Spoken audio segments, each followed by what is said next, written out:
la la la la. Well, hello, everybody. Hi. I'm Wendy Stuart. And I'm Tym Moss. And we'd like to welcome you to If These Walls Could Talk. But Tim, I'm a little discombobulated today because our computer is at a different angle than it's normally in. It's a little ass backwards. I think we're just sitting a little different, so we had to turn the computer. But I'm completely famished. Yeah, it's thrown her off. I'm like totally thrown up. Who am I? Does anyone know what day it is? Oh my God! No, I tell you, I don't know what day it is because we had Wednesday. Time for If These Walls Could Talk. Right, but here's what's been going on for me since New Year's Day, right? God, yes. From the 2nd of January to now feels for me like 3 weeks went by already. Right. I agree. Like something weird is going on with the time. I don't know whether it's climate change. Maybe do you think it's like affecting us? My God. So speaking of climate change, nobody knows this, but there was a huge tornado in Panama City yesterday. Oh my God! In Florida. Yeah, it was. Was there one in? Was it? I thought there was one in Fort Lauderdale. Maybe it was in Panama. No, it was Panama City. Just like and back up again. Let me tell you, creepy. I know it's just like all this really weird stuff is and the going torrential on. Rain. Yes, in January. Right. It's usually it would be snow. It's very weird. It's very weird. It's very weird. We are doing our best though, our best to get through this month, and to do that, Tim and I have to be social. So yes, I got to give a shout out right now. We are celebrating. Okay, so this is my birthday kickoff. It's a whole month, and we had cake at the Explorers Club, and with all of my fabulous girlfriends who were off exploring in so many amazing places in the world. But we all came together at least for my birthday. Oh, nice. This week, Tym Moss and Ike Velli are joining me this Saturday in Port Jervis, New York, at Ma's and Papa Joe's, along with Bell Pepper, to present 50 Shades of Gay, a fundraiser for the LGBTQ that I'm a part of there, which is called TriVersity. And we're going to do the show. We're going to have cake. We're going to have a raffle. I love the raffle. So much fun. Oh my God. And speaking, my birthday, the amazing Catherine Schuler told me. Oh, I love Catherine. All right. And she's just incredible. And you should Google her. She just carries forward the Marvel Comic Foundation and is so involved with cosplay and fashion shows. And she's a mover and shaker. She went to see this play Emergence, and she didn't just see it once. She saw it 7 times. All right. So wow. She put a post up on Facebook with a bunch of our friends, and I commented. I'm like, oh my God, it sounds like my cup of tea. And she gets back to me and she says, I have a ticket for you. I'm taking you for your birthday. I know. Nice. And it was really great. Unfortunately, the last day was Sunday. So that was that. But yeah, I was excited to go there. It's called Emergence. And the cast was from LA, and they just were so filled with energy. And the play itself was very like philosophical, like, why are we here? Kind of like a Vitry Falls. Emergence, that EME, right? EMERGENC. It's kind of like the stuff you ask yourself: are we in parallel universe?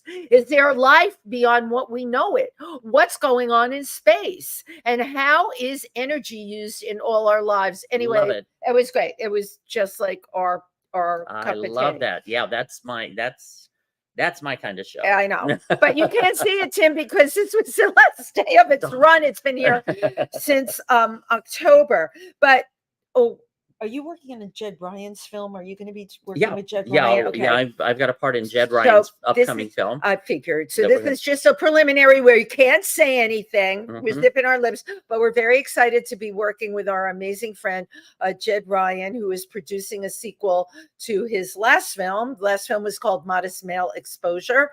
And this film is going to be really fun. I'm very excited about my role. Me too. We're not going to tell you what they are, but we're shooting that the end of January. Yeah.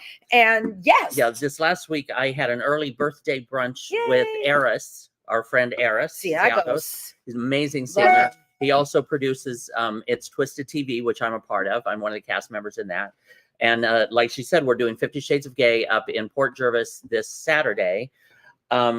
let me see what else. I forget. I can't. I need my calendar to remember everything I did this well, week. I'm reminding you that But- you have an upcoming trips. Oh, yes, upcoming yes. trips. But also, Rob Gould was in town this weekend. He's the writer of Little House on the Ferry, which I'm helping with, and I'm also part of the cast in that show. And we were looking at a couple theaters, and we went to see Moulin Rouge last night, which was just a spectacle. Yes, it's a high energy, very fast moving, very fun show. I highly recommend on Broadway. Let me see. Yeah, but I do have a couple trips. I'll be in Florida next week with Rob because his husband Jerome from France had just got his citizenship. And so we're having a celebration for him, and I'm going down to sing and perform. So and speaking of France, well, and then after I get back from Florida, then I have booked myself on a getaway that I've always wanted to do. I just booked myself to Paris, which I've always wanted to go to. I love it. At the end of end of February, early March, in that range. So I love it. I cannot wait. I've always wanted to go to Paris. I have a feeling I'm going to love it. I will be doing a lot of the touristy stuff, but I'll also just be hanging, just doing whatever I want to do, which I never get to do. Well, you know what? It's a preliminary. I should turn you on to a film I saw on Netflix with Eugene Levy's son, David Levy. I've heard, that's very good. It's called Good Grief. Yes. All right. And it's about grieving. And part of it takes place in the UK, but a lot of the scenes are in Paris. And it was beautiful. I really love the way it was filmed. It made me feel like I was there. So and of course, all the places they're at, you have bird's eye views of the Eiffel Tower. Yes. Are you going to have an Eiffel Tower view? No, actually, I'm going to be in the center of the city. The center of the city. I will be in Châtelet. Châtelet to you too. Châtelet de Halle, well, I think. Anyway. Yes. Our guest today. Let me just, oh my God. I almost forgot the most important thing before I get to the guest. It's birthday. The computer twisted. Thank you. The computer twisted me up. January 18th. Please join me here at Pangea. Right here. It's my birthday.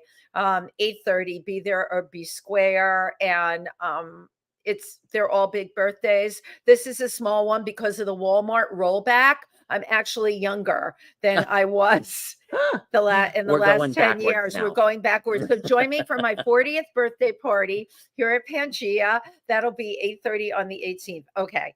Now I can get to the most important part of our show, which is our amazing guest. Absolutely. I was very excited to meet our guest at a function at Stonewall for a wonderful musician who's a writer, female, Harriet Schock.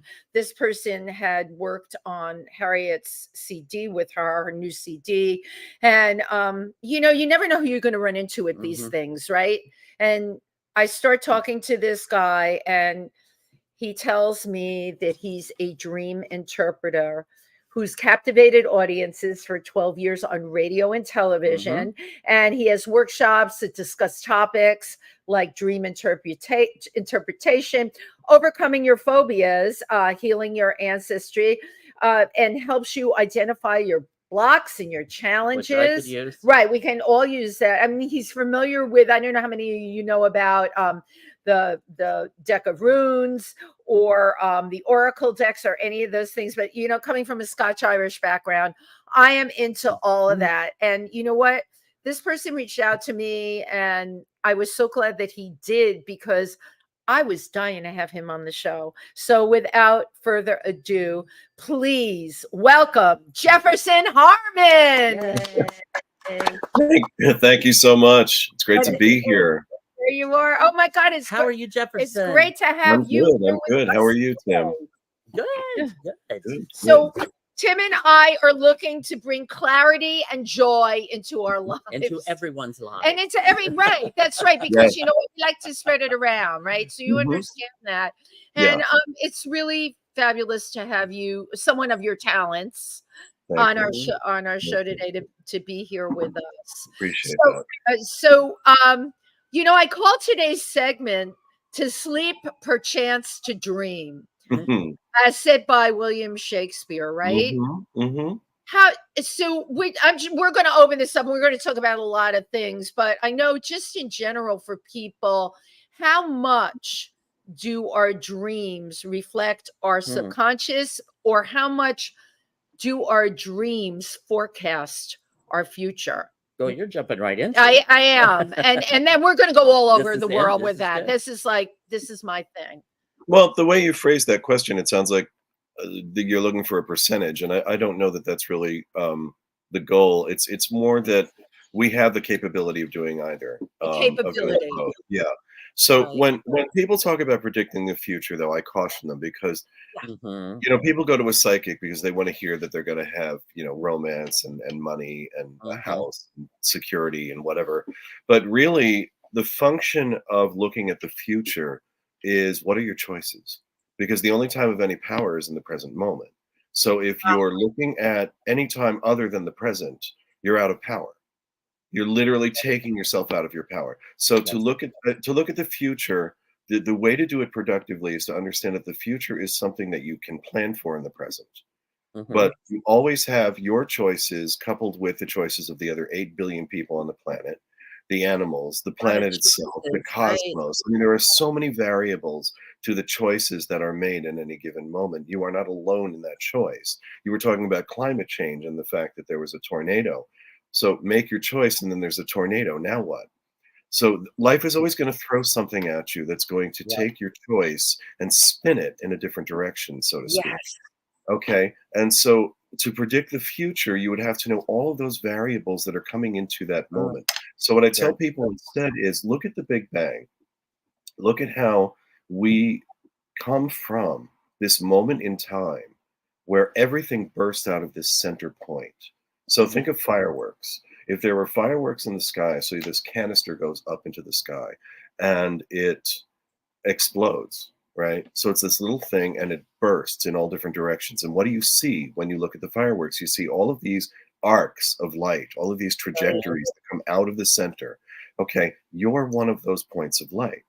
And everything that's in the ash trail from the center to your point of light is your past. And Wow. everything that is in Yeah. front of you, everything that's in front of that point of light is your future.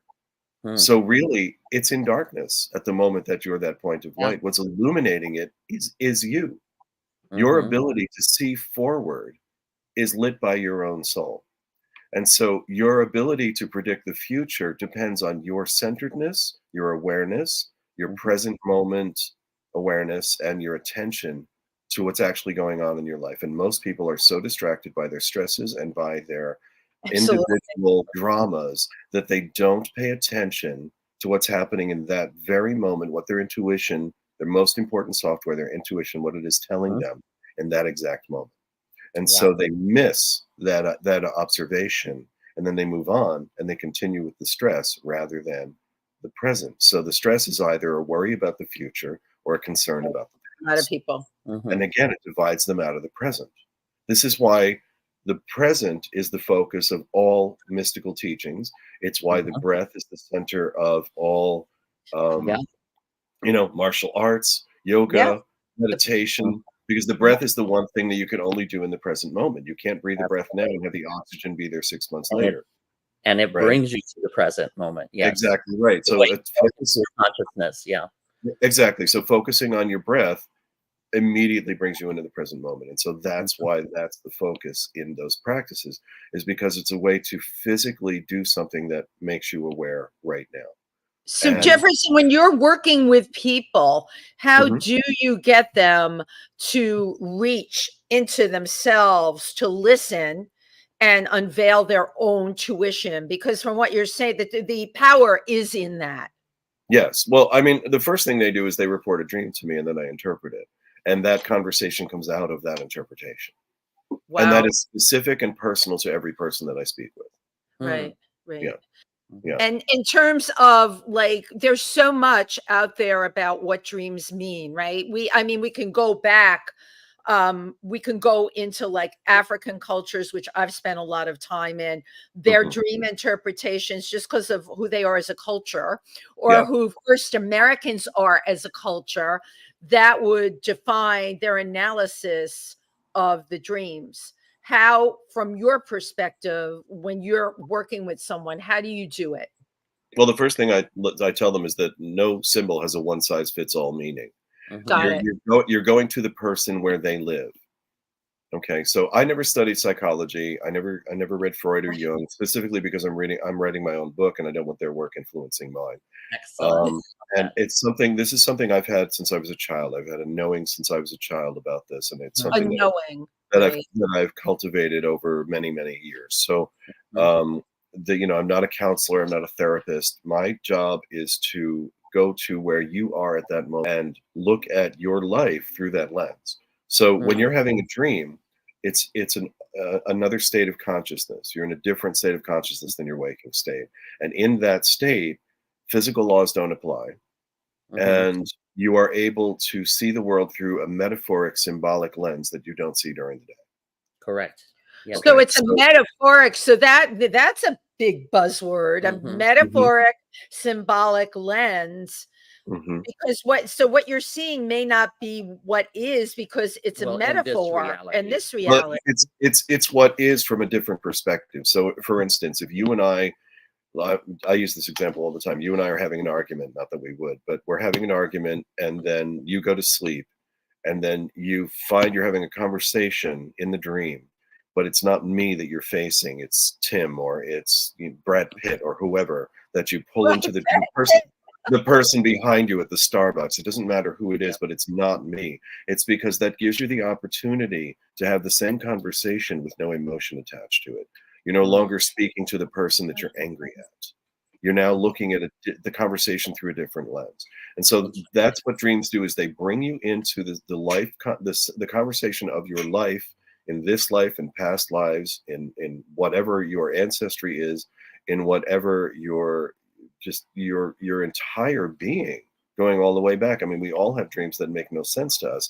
It's Right. because they're not our memories.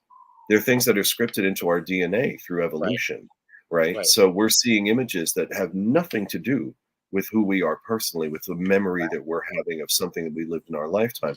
What we're seeing is what we contain within us.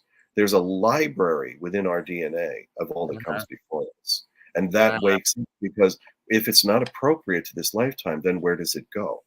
It either Uh-huh. stays dormant, or it wakes up in a dream and you see it as a momentary flash, and then it's gone. Hmm. But it That's could why, wake up in a Now, dream. Wow. yeah, one yeah, of the that's things. why images. Oh, go ahead, Tim. Oh, I was just going to say, one of the things that you mentioned before, as far as like the firework and the point of The light, arc, the yeah. point of Yeah. light that goes out, Yeah. and what's up ahead and what's behind. But in a dream state, there is a lot that is just our light that we can control and we can change, or that's in our ability. But we are also part of a societal system Mhm. where we might not be able to make changes. That Yeah, you bring up an interesting point. So what you're alluding to is lucid dreaming, having the ability to control a dream from within the dream. Mm. And a lot of times people will say to me that they have a specific technique in order to do that, and that's great. But what I say to them is, why would you think that you can't lucid dream? So in other words, Mhm. if someone says to me, "How do I lucid dream?" The first thing I say to them is, "Believe you can." Right. Wow. I Just think used to that be you can. able to. I remember I used to be able to, but I don't You lost the consciously ability. remember. Yeah, So, in so recent that's years. what you just said is a perfect example of how I would begin to work with somebody. You say, "I used to be," which means your belief system in this present Ah, moment is that you no longer do. that I can't do it. Right. Right. That I you love have that. now blocked yourself off from the ability to do it, because Oh, your current belief system is so strong through Mhm. habit, through repetitive thought. You have taught yourself to believe that you no longer do, and Uh-huh. therefore you don't. It becomes a I I self. think I love can. that. I think I can. I Exactly. think I can. Absolutely. Yes, Well, I've affirmation. got Absolutely. a lot of those twisted up in here. Yeah, and Yeah. speaking of blockages, I do have a blockage which we can get into in a little while, but So Jefferson, I want to go back a little bit to you as a small child, yes. realizing that this is a gift. Mhm. When did you Yeah, when discover did the that? realization happen, and how is it dealt with in your family? Both really interesting questions. So when I was 3, I had a nightmare, and the nightmare was so intense that it stayed with me. And the reason it stayed with me was because, well, I'll give you just a sketch. I'm so sometimes when you're in a dream, it's like you're watching a movie. You're out, you're Mhm. you're you're seeing it through your own eyes, and then suddenly you're in the movie. So both can be part of the same dream. Well, that's what happened to me. So I'm 3 years old, so I'm very small. And I see this house from the outside. The scene is black and white, like a black and white TV, except that it's got this hideous yellow tinge over it. And not like sepia, not something warm like that, like grotesque. And I'm looking at this and I'm like, what the heck? And I suddenly am in the house and I'm being chased by a monster. Oh, And yeah, and without going into the whole dream, at the end of the dream, the monster catches me. But I wake up at that moment, so I don't know what happened. Could you feel the Yeah. handcuff or? Well, I just see it coming toward me, and then boom, I run away. And in that moment, you know, I wake up and I'm terrified. And I tell my mother about the dream. She's like, "Oh, it's just a nightmare. It's okay. It'll go away." And then the following day, the next day, we go to drive somewhere, and we're in a station wagon, and I'm in the back of the station wagon, and I look out the window, and there is the house. okay. That's my my point God. exactly. So you could call that. I love that you're telling us this. Well, Yeah. Because what yeah, happened? but you could call that a premonition. Exactly. Yes, but again, go back to the arc of light. Okay, you see what's before you. It's lit up by your own light, so you have an idea of where you're heading, and you can see things that are coming. People look at the future and they think, "Oh, I've had a premonition." The fact is, all that information is in front of you all the time. It's just that every once in a while, you're actually paying attention to it. It's always like opening a window to it. exactly right. Yeah, exactly we want to know right. what happened with the You house saw now. the house. So now I'm seeing the house. So of course now I'm ultra terrified because not I only was is it gonna say there, that it's would be near so where we jarring. live. You want to get a 3-year-old's attention, boom, I'm there. So I could, no matter what my parents said, I could not get rid of that dream. And So I it was a repetitive dream. no, it was just the one time. Oh, just the one Yeah, time. right, Okay. But it ran over. Let's Right. just say it was in syndication in my head. Yes, you were And carrying it with you. I could not stop thinking about it because the imagery was Wow. just so intense and so profound. So I ended up over time interpreting my own dream, but that took years and years of time. What it did though was at a very young age it made me hyper aware of my dream state. And so I was always observing my dreams because this one shocked me so much at such a young age. So I was really kind of born to this. I never intended this as a career. I never thought this is what I'm going to do. I'm a musician. I've always been a musician. I've been singing on stage since I was 5. And yet this came in and just riveted my attention. So I would start to talk about these things that I would hear in my head about it. And I would say, you know, a sentence that I had basically like a download into my head. And I would think, oh, wow, that makes perfect sense. And then I'd say it to an adult or to another child. And they looked at me like I was crazy. And I realized I didn't have the vocabulary to articulate what I had just heard. Oh, I was hearing sentences that were more intelligent than I was able to convey. wow. And so, yeah, it was intense. But And you understood the concept. You just didn't know how to verbalize it. yeah, I think this comes from the fact that between the ages of 1 and 5, we're still more spirit than we are physical. I agree. That's a Yes. gradual progression. You come into this life from spirit, and as you're formed, you know, you're very squishy when you're young. You can very bendable. You know, Right. you can touch a baby's foot to its forehead. Try and do that to a 70-year-old, Right. right? Unless they're very good at yoga. So, you know, what happens is over time, our beliefs, the way that society teaches us, hardens us. Because that's how we agree with this physical existence. In other words, we're spirit first. We're in a vessel. The vessel itself has to be a container for the spirit in this lifetime. So it becomes solid over time. That happens between the ages of 0 and 5. And so when you're in those years, you're still very connected to spirit. Kids see things that adults don't see. Well, they can see spirits. They can. Children all the time see spirits. I mean, we hear it all the time, but it comes from the fact that they're not as disconnected from it as we become as society teaches us We come here and we're taught to dispel what's that. real and what's not. Exactly What right. build up, right. What build up those Well, just like your parents saying to you, "Oh, it was a nightmare. You had Right. a nightmare." Exactly right. But I knew what was real for me. So what I figured out over time, and again, this took years to figure out, was that what I was seeing was not my memory. Mhm. The reason I was watching it as a movie is because I was watching someone else's life. So Mm. I had actually picked up a radio signal from nearby where I lived of somebody who was being Interesting. abused. And it Wow. came Wow, across in the this dream, is Wow. That's great. as this monster who was attacking them. Right? So it made Wow. perfect sense to me later on, but that took years for Yeah, me that to does. to allow myself to get to the point where I understood dream interpretation clearly enough to go back and interpret that dream.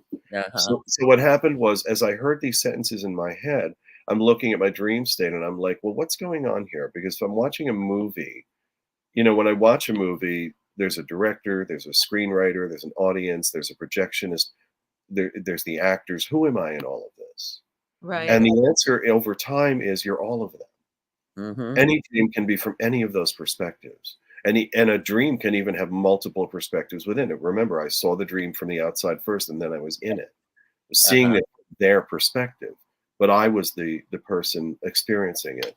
So Right. your dream can put you in, and because physical laws don't apply, you can be in any of those places at any So time. you can be an What observer. That's what you were. Was brilliantly put. A radio signal. Yes. All right. That's exactly And it. you Yeah, were the observer of this abuse happening to somebody else. Mhm. exactly But right. you kind of tuned into that as an observer, but then become empathetic in a Yes, way Yeah. where you absolutely. Yeah. actually are absorbed by this the abused person. Yeah, Wow. and I've been that by Really? nature all my life. When I was 3 years old, I had to be in the hospital for a brief visit. It was overnight, and while I was there was a 10-year-old in the bed next to me, and he had a broken leg. And at some time in the wee hours of the night, he was crying, and my 3-year-old self started consoling him, and the nurse walked in and witnessed this and reported it to my mother. And the only reason I remember this, other than my memory of actually being in the bed next to him and doing it, was that she was just so happy with the fact that this was reported back to her, that this is how I had tried to console him. And I say that story only because it shows you how far back this Really. intention to Mhm. heal others goes in my life. I mean, it's something I've lived since I was a kid. Mhm. How does that Wow. manifest within your own energy, Jefferson? Like putting that out, the ability to heal others. How does it leave you afterwards? Is it a satisfying feeling or is it a drained feeling? Oh, yeah, I never get drained by it. No, what You I don't get Uh-huh. get drained. No, no, because again, it's present moment energy. If you're in the present moment, you're not gonna get drained by something. If you're active and passionate about what it is that you're doing, you're gonna absolutely love it. But if I mean, what any exhaustion you get from that is gonna be happy exhaustion. There's a difference between that and when the world is weighing on your shoulders. I mean, right. I Yeah. make mistakes like everybody else. I've been in relationships that have gone very sour. I've done things that have taught me along the way as much as any other human being. And it's this is what we do. This is school. Our spirit is here to learn. This is the container in which we do it. Mhm. And so we trial and error. We go through things. We make mistakes, and then that teaches us what works for us and what doesn't. And what I have found is that my place in this world over time is through music and through dream interpretation, through conversations like this one, being able to reach out to people and show them how their life can be better and how they can themselves help other people make their lives better. It's That like that shampoo commercial. They'll tell two friends and so on and so on. Right. Right. that's really beautiful. Right. That's a very Really, beautiful. really well Yeah. put. Yeah, I Yeah. am I'm a human being. I make mistakes as much as anybody else does. I am not here to say that, I'm some guru. I'm absolutely not. I Oh, am I thought you here were to say perfect. this is this is what I learned. And if it works for you, great, take it with you. If it doesn't, leave it at the door. That's it. Yeah, Right. because I'm also a very strong believer that we are spiritual beings having a human experience. Without a doubt. Uh-huh. How Yeah. much do you believe, Jefferson, or know that because we're talking about a DNA that can go Mm, back thousands of mhm. years, how much of what we are in terms of who we are is based on our past lives, like the things that we do. Is this something that is in each and every one of us? Sure. How could it not be? I mean, let's talk about past lives. If you were to speak to somebody about a past life, 9 times out of 10, they're going to tell you they were royalty, they were, some public figure. There's this. Oh, I was royalty. I'm sure of it. There's this great a video on YouTube where I forget who it was, but they were talking about being skeptic of past lives, and they were talking about how they went to a party where a bunch of people who were dressing up as the past life that they were all there, and there were 2 Napoleons, and I just thought that was hilarious and funny. But the funny thing is, though, that I mean, if someone says I was Cleopatra or Antony or Caesar or whatever, and by the way, it's never the slave, then Right.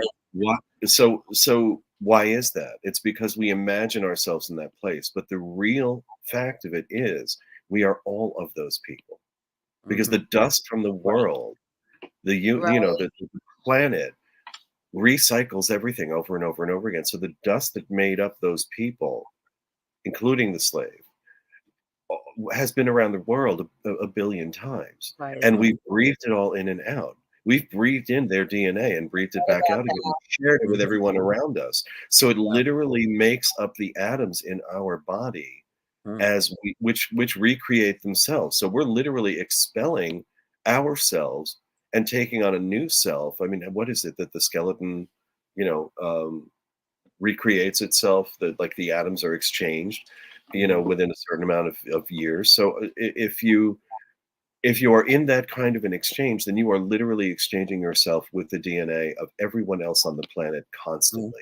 So to say you are any one person is a misnomer. It's that you are part of all of it.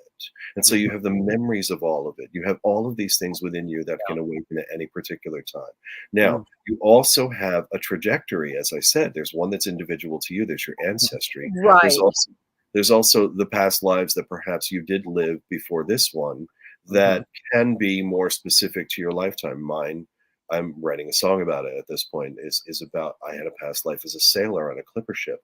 I know this because of the imagery and how intense it is in my dream state, and how that's followed me my whole life. It's just something that I have a knowing about, and other people have that same kind of knowing. But how much of that is romanticizing and how much of that is actual memory? Right. It's kind of both. But the point is that it kicks in so that you're looking at the metaphoric conversation, so you can look at this lifetime in the present, which is the only time that any of that information has any sway. Right. You Where can you use use that it. information as being something that can actually inform your life in a positive way. So in my case, understanding, why was I on that ship? What was the purpose of me being there? What did I learn while I was there? What didn't I learn what couldn't I forgive and let go of while I was there? And how does that apply to this lifetime? Am I still holding on to I'm that? curious, has this reoccurred a lot for you, this ship? Oh yeah. Yeah. Since I was a kid. Not just the ship, the waves, what I was wearing, that I was in the crow's nest, all of it. Yeah. Well, if you don't mind indulging me for a few minutes, He loves to be indulged. I will try to make it as quickly as possible, but I have had past life regression a couple times. Yeah. One I don't remember. It's on tape. I would have to review the tape, but the one that was glaringly obvious, I was not Cleopatra. I was not Napoleon. I was a man, Okay. kind of in the Old West, like the settlers, like a very, very, almost like Little House on the Prairie, like a very rough life, rustic existence. Wife and a child had a son, and what had occurred, it was just kind of touching on the last moments, or at the end. He had just recently lost his wife. His wife was pregnant with their daughter, and he lost them both in childbirth. Wow. And shortly after that, his son was wrongly accused and hung in town. And he, within like the matter of a year, he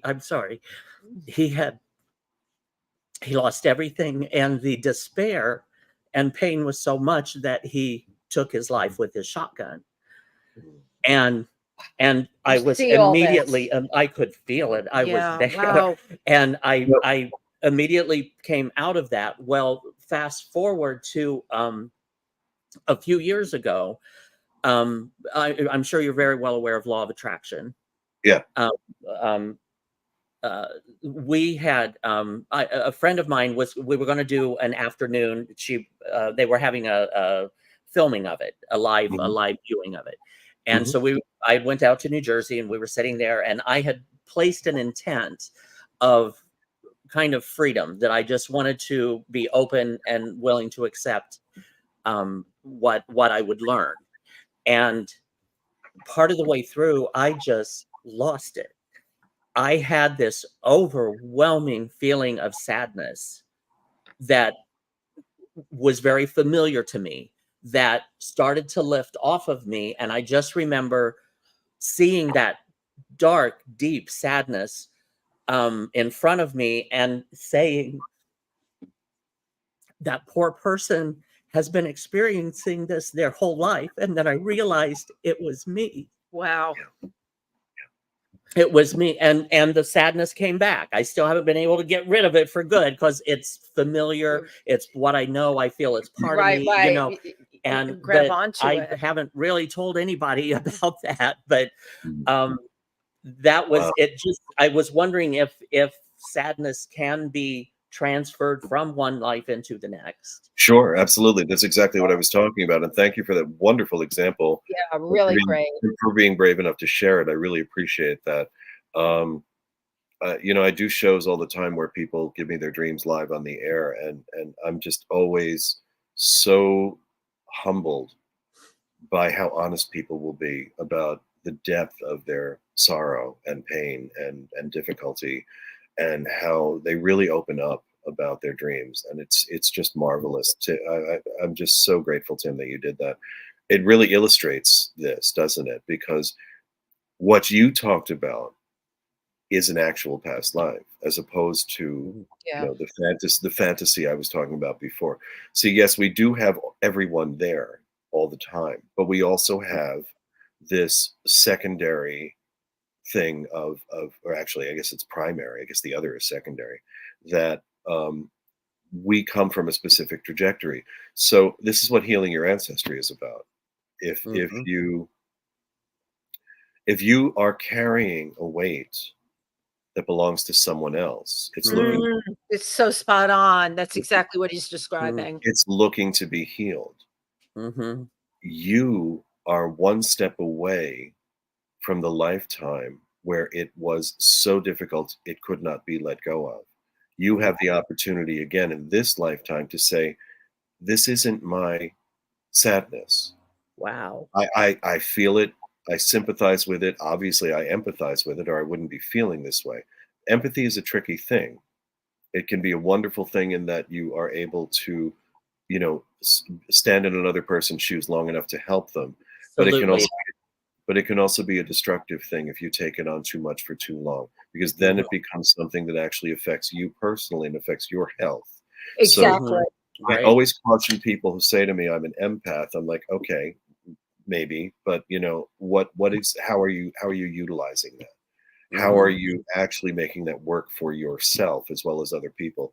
If you're an empath without focus, you end up being the victim of your own empathy. Oh my God, so well put. It ends up hurting you. That That's exactly empathy right. will end up hurting you. Yeah. Exactly right. And so what you want to do instead is you want to be a vessel for the energy long enough to clear it. So first off, you have come to a major awareness. Now, this is something, so I do private sessions. This is exactly what I would do in a private session. Yeah. So you've come to the awareness now that you have this past life. You kept referring to the life as he, which is very interesting because I always refer to the sailor as me. I know that's me in a past life. I own it. You've actually taken it and you've made it third person, which is fascinating to me. So you're looking at your own life through the lens of someone else that you once were, and already you're detaching from it. So that means that you're already on the road to letting this go. Well, hopefully I'm focusing more on the light from the firework that Yes. in there, I mean, that is separate, that is that arc, separate right. from if you before. want to do a private session after this interview, Tim, let's do it, and we'll go through it. Just like because we should go over this in more detail, but just for Yeah, the sake of the audience understanding what's going on here, yeah. you then have the opportunity to be in touch with that person and acknowledge their sadness, because that's what didn't happen. Mhm. Everyone that person cared about Yeah. was gone. Yeah. No one and- was there to acknowledge his sadness. Mhm, And so he had nothing to live for in his mind. mhm. So he took his own life because he felt that everything that he had built was gone. Yeah, and all This the is your- work, that tremendous amount of work that it would take daily for what? to build it back up, and he just wasn't. Yep. He just didn't feel that he wanted to do that in this lifetime. Mhm, So what happens is, when you're healing your ancestry, and this is true of our actual ancestry as well as our past lives, what you're getting is, let's say you have a great great great great grandfather who went through this instead of this past Mhm. life, or maybe your great grandfather was out west. I don't know, but Mhm. that lifetime, what you're experiencing is forgiveness waiting to happen. Mhm. And because Right. it hasn't happened, you are now carrying the burden of someone else's lack of forgiveness. Mhm.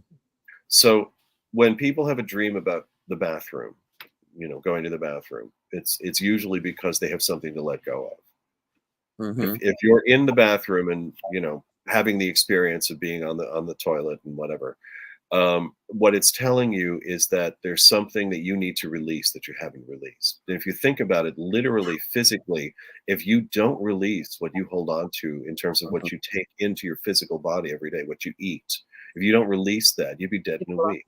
Right. Mhm. And not only that, it's a block. It blocks you. Mhm. It blocks you. It keeps you from moving forward. It makes you sluggish. That's what holding on to the past is. Your body is a literal metaphor every day about how you need to release the past every single day. If you held on to, what comes out of you, then it would literally kill you over time. Mhm. But that's what we do with our spiritual matter Uh-huh. that we hold on to. And we're holding on to our past matter as well without even realizing it. So once you get the awareness, then you reach out to that person specifically. You have this past life. You need to connect with them and say, I see what this pain that you've gone through. Make a ritual out of it. Light a candle, write it down. That's a great idea. Yeah. Right. To We're- acknowledge it we're- that way. We're physical creatures in this lifetime. This may just be a vessel, but while we're here, we've agreed to this physical existence. A Exactly. table is hard. You walk off a building, you fall. Right. That's what we've agreed to as spiritual buildings. We're in this spiritual beings. We're in this container for a period of time in order to learn, and then the spirit moves on to something Mhm. else. Okay, and perhaps goes into another container. But in this moment, who you are, who Tim is looking to release this sadness that belongs to someone else. Right. So how would you do that? You'd write it down, you'd release it, because literally the pen, the ink in the pen is your thoughts going down onto the Right. paper. It's important. Yeah. what Right. he's And saying. then once it's on the paper, then what do you do with that? Burn it. Burn Mhm. it. Yep. You want to Burn get rid of it. Set Burn it it. Take the ashes and plant them. Put them in a garden. Mhm. Because the Yeah. earth will take that carbon, which is now neutral. You've literally destroyed the negativity. It'll take the neutral carbon, and it'll grow it into a plant the following year. And you're literally creating something beautiful. Life. You're creating life too. Exactly right. Exactly. You're creating life out of something that was dead. Jefferson, when a dream, I've had the same dream for years now, and I have it a lot. I'm on a subway and it Mhm. turns into a railroad. My parents are on it, and I go to a place that's filled with buildings, and it's filled with people I know that have passed, as well as some living. Mhm. And it's a happy place. It's got lots of hills. Mhm. Maybe it's San Francisco, but it looks like New York. I Okay. have this dream. It's like I have this dream at Wow. least once a week, and Wow.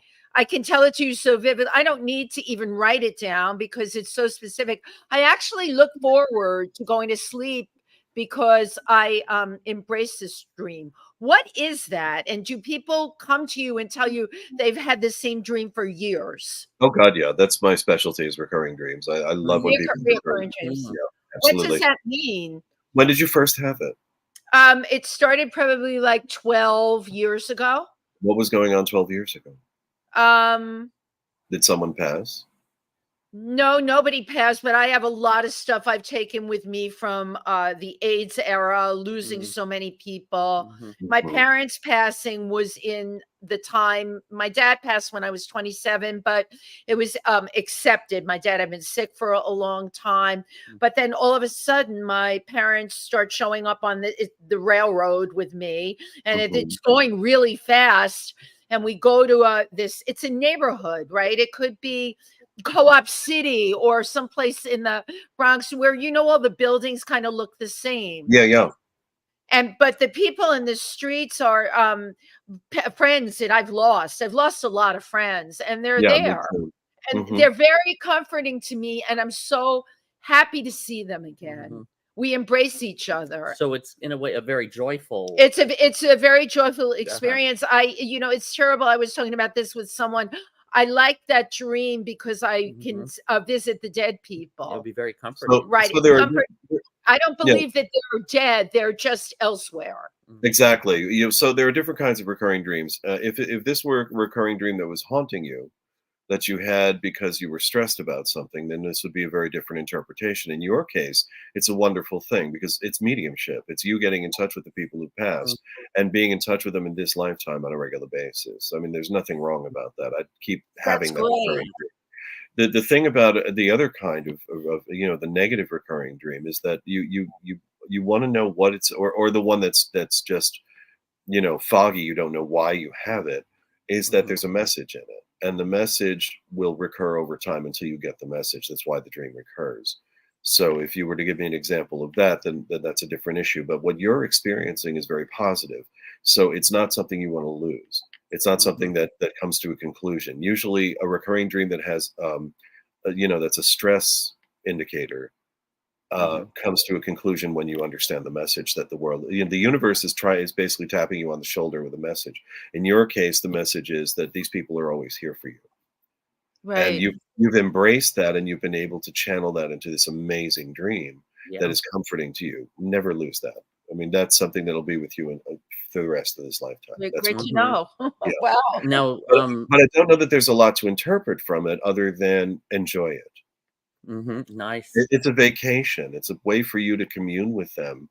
If they have something specific, one thing you could do is ask them if there's anything that you want them to tell you. So the dream itself starts underground because you're in a subway, which is Yes. where we put the dead, underground. Wow. Wow. Wow. Okay. Now that Okay. explains the subway that goes Uh-huh. And into then a it becomes a railroad, though. railroad because it becomes above ground, which Right. is where we picture, first off where we are in life, and also where heaven would Wow. be, which is above the ground.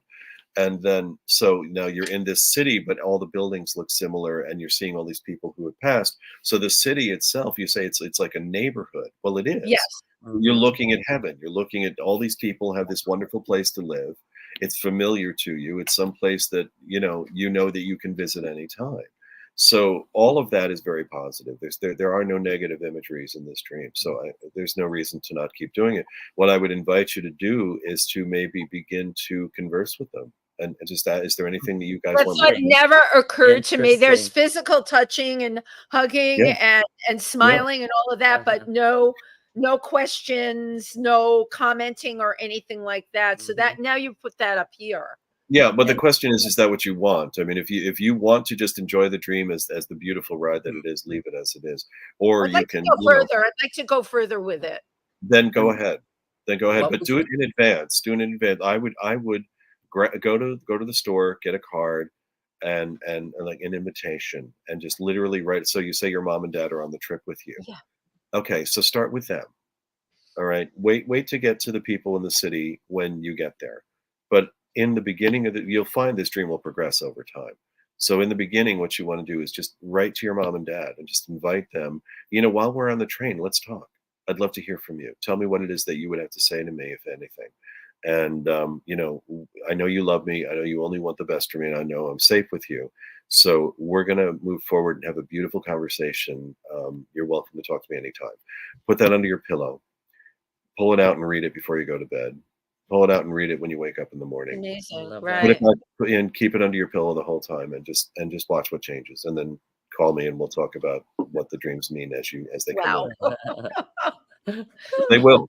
They will. I mean, I've been doing this for 30 years professionally at least, and what I have found is that when I have these conversations with people, they are immediately changed. There's a testimonial that someone gave me once, where she came to one of my workshops having had a recurring nightmare since she was a child that she could not get rid of, and she talked to me for 15 minutes and has never had the dream again. Wow. And to this day, I see her once in a while. She's a Facebook friend, and to this day reports the same thing. And that's not How- uncommon. Wow. I also have people who have said to me, I don't dream. I don't remember my dreams. And I have a conversation with them. And the next thing I know, I'm having regular sessions with them where they're coming to me to have their dreams interpreted. Hmm. Amazing. Yeah, Oh. it really is about getting yourself in the present moment and understanding that they're your dreams. You're the one dreaming them. There is no detachment. That's why I said about lucid dreaming. Why would you believe that you can't do it when it's your dream? The only thing separating you from your dream is you. Yes. And now that it's implanted, Yes. that she will be taking it more into a more Well, lucid yeah, he dream, gave me something where tangible, where right. you have more control over Right. it. Right. And exactly right. I've given you instructions That's for a form of Right. lucid dreaming Right. that you are taking control of before you go to sleep. But then when you get to sleep, you will wake up in the dream and go, "This is what Jefferson was talking about. Hi, Mom," and it changes the dream. Yeah. So you have connected by doing this. You're present with your dream state. Yeah. You're giving me something I can do in my current present, a tangible, Exactly. right? I can touch it and smell it and feel Yeah. it and take that into my dream state. That's This is- just brilliant. This is what I was talking about at the beginning. I mean, if you want to predict the future, do a vision board. Create the future. It's your future. Why would you walk to? I mean, yes, card readings, I do them myself. I'm there to help people and advise them. But if you go to a card reader and you go, okay, what's going to happen in 6 years? What is that Yeah. question? I never understand why people do this. When people come to me, I say, you know what? There's a tarot reader next door. Go to them. Good. Yeah. I do, because I'm not the man. I'm not the man for you. I'm here to look at what's going on in your life and what your choices are and what's holding you back from the future that you're trying to create. What What is is your it? experience with the Viking runes then? When I went through my own thing, so I was 35 and I went through a horrible, horrible breakdown, and it really changed my life. I mean, I was inches away from not making it out of this lifetime, and Wow. yeah, it was really bad. So it turned out I had 35 years worth of seasonal affective disorder that had gone untreated, Wow. and then this built up over time and became this really intense moment in my life, and coming out of that, one of the things that saved me was beginning to explore the Viking runes. Ralph Blum, who wrote a book called The Book of Runes, which was a modern day interpretation of the runes, Absolutely. had done an interview, oddly enough, 8 years before on a radio station. There was a show called The Edge of Reality, and the host was interviewing him. Oddly enough, I had recorded that interview. So when I had that breakdown, I remembered this. I was seeing someone. We had just broken up. It's part of what initiated the breakdown, and they were wearing a pendant with a Viking rune on it. It was what we would see as the letter R in in English, and it's pronounced Rytho, and it signifies journey. And so I realized I was witnessing this rune because I recognized it. I had a past life that was connected with this in Scandinavia, and I felt that my whole life. I sing in Swedish. It's something that I've just naturally, Wow. yeah, and not because I can understand and speak Swedish. It's because I learned it phonetically. It's just I've had an affiliate. I've been, yeah, I have an affinity for it throughout my life, and Wow. it just over time became that. So anyway, I knew there was a connection there, And so I went back and I found the tape and I listened to the interview, went out and bought the book and then started reading the runes and found that they were all symbols that were based in nature. They were all energy symbols that made sense to me because of their connection to nature. And so really everything that I teach now is based on that philosophy that nature is our best software. And Yes. so I read the runes specifically and oracle cards because those were an extension of the runes for me. In my experience, I didn't see an oracle card for the next 20 years. Someone gave me a deck as a gift, and I opened it, and I didn't even have to look at the instruction book. I just started reading them You just knew how to read 'em. Wow. because the philosophy was exactly the same as the runes. Uh-huh. Because everything was based in nature, and everything had, this symbolic overtone to it that made perfect sense to me. So that whole journey came from my own darkness. This is why I say, I made my own mistakes. There were a lot of times when the things that I did and who I was hurt other people and myself that then became the conversation I'm having with you now over time. Mhm. But It maybe was I'm thinking that was supposed to happen because absolutely for you to, Absolutely. so we have to have that happen so we evolve to where we are supposed to be in our path absolutely. in the When universe. Yes, when I was in that trajectory, I thought, I'm a musician. This is what I'm going to do. I just finished producing a CD for another artist. I had, produced a dance record for another artist a couple years before that. I was looking to record my own material. And then suddenly I'm just down for the count and I can't even function. And it came from this culmination of all these different negativities that had been building up for all this time. Right. And it was dark. It was really dark. But coming out of that, I was able to um, change my trajectory and do what I already knew. But really, what happened was I became able to articulate what I'd always known. I began listening to authors like Wayne Dyer and Deepak Chopra and Carolyn Mace and Yeah. Iana Van Zandt and and Louise Hay, and I started to really immerse myself in those teachings, and I understood through that how to articulate what I know about dream interpretation, what I've Mm. known since I was a child, and then I began to teach it as I became more comfortable with that philosophy. And really what it is reasoning more than anything else. Mhm. I grew up on Sherlock Holmes, so it's that philosophy that if you've gone through all of the facts and whatever remains, however improbable, must be the truth. That's a Uh-huh. total paraphrase of the quote, but that idea that what you're doing is you're sifting through all of the evidence in order to find what Mhm. actually makes sense. Yeah. So what I've learned is that I'm good at mirroring. So, my interpretations are just that. They're my interpretations. They may or may not work for you. But the point is Mhm. that I'm observing you. I'm reading your energy. I'm reading what your intuition is telling me. When we're in eye to eye conversation, I'm looking at you on the screen now, which is why my gaze is probably off to the side. But if we're on an eye to eye conversation, that's how we're talking about what's going on in the periphery. So Right. we're sitting at a diner, and the waitress comes over, and I'm talking with you, and we're eye to eye, and suddenly the waitress comes on. Now I'm distracted. I'm like, yes, let me give you my order. You're going to wait till I come back. Well, that's how the universe Energy works. shifts. Yeah. Okay. That's how your intuition works. That's how the universe is. It's only there for you when you pay attention to it, but it's also there for you 24/7. There's never a time you don't have intuition that is functional. It's just how much are you connecting with the conversation? Are you That is talking to the waitress, or are you talking to your intuition? Are you talking to the waitress, or are you talking to to the universe? When you're connected, when you're in the present, when you're in that gap between your thoughts, then you have power. Then you can make that change. Then you can create the future you've been working on.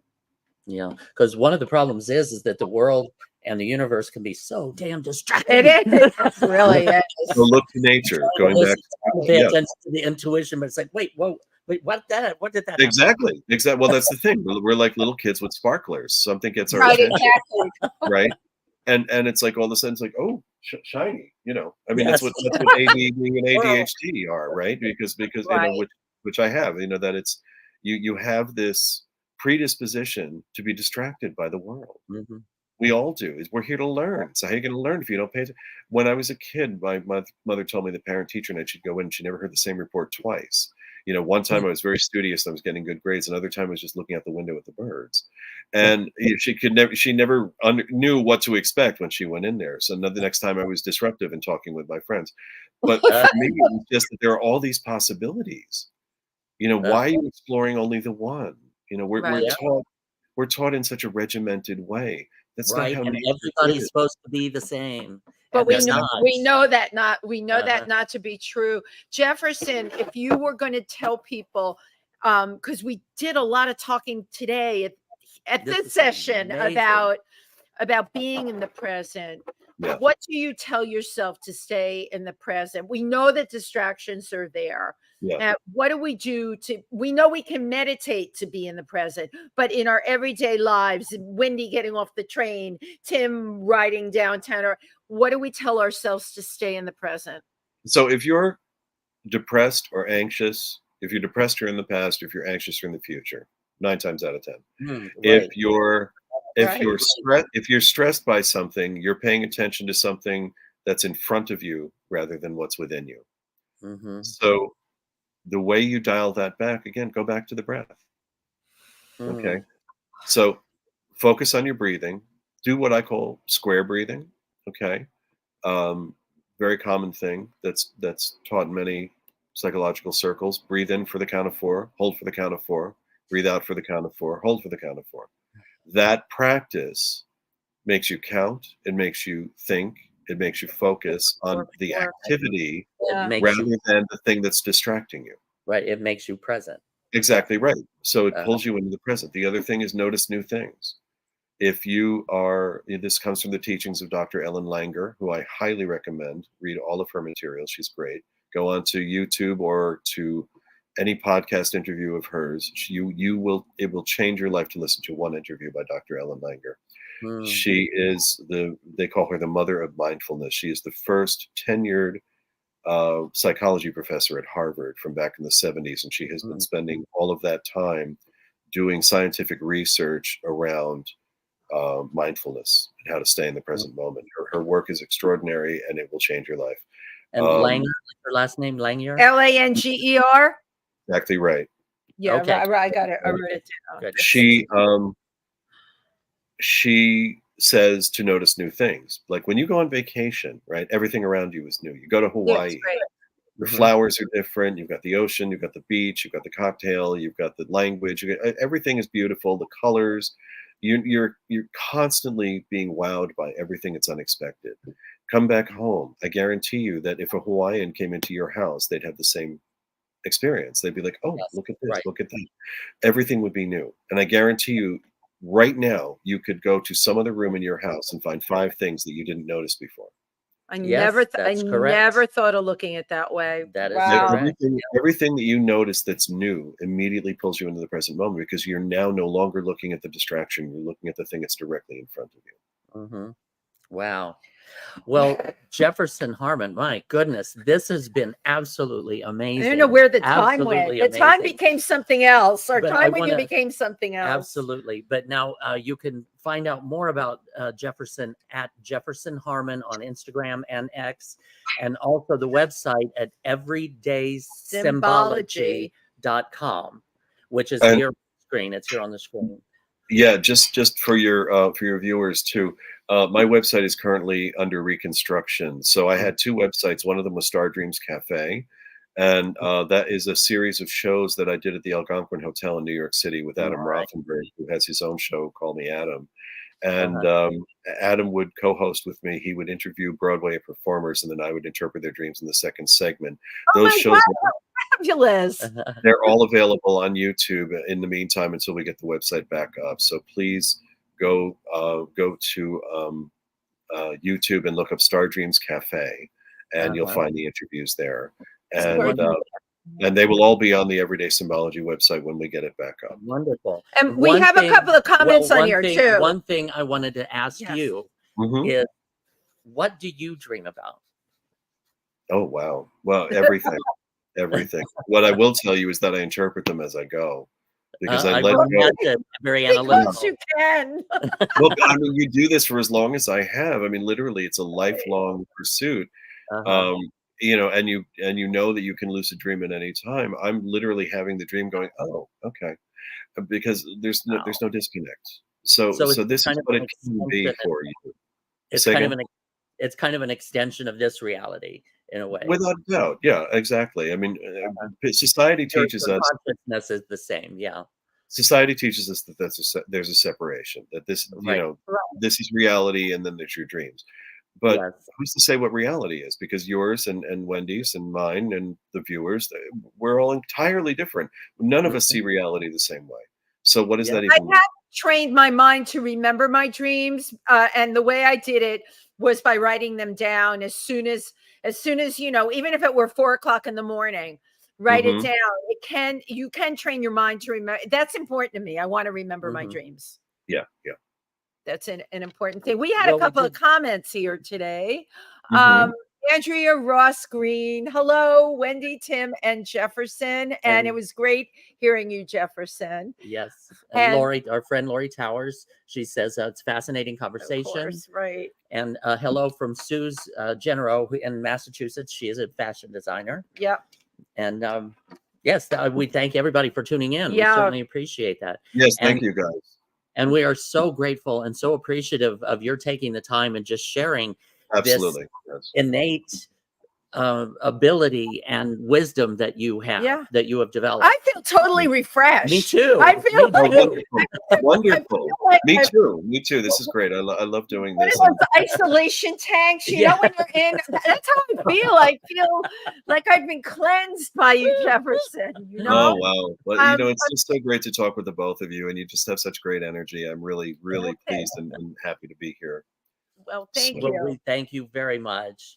And thank everyone for tuning in. We certainly appreciate it. This is If These Walls Could Talk. Thank you.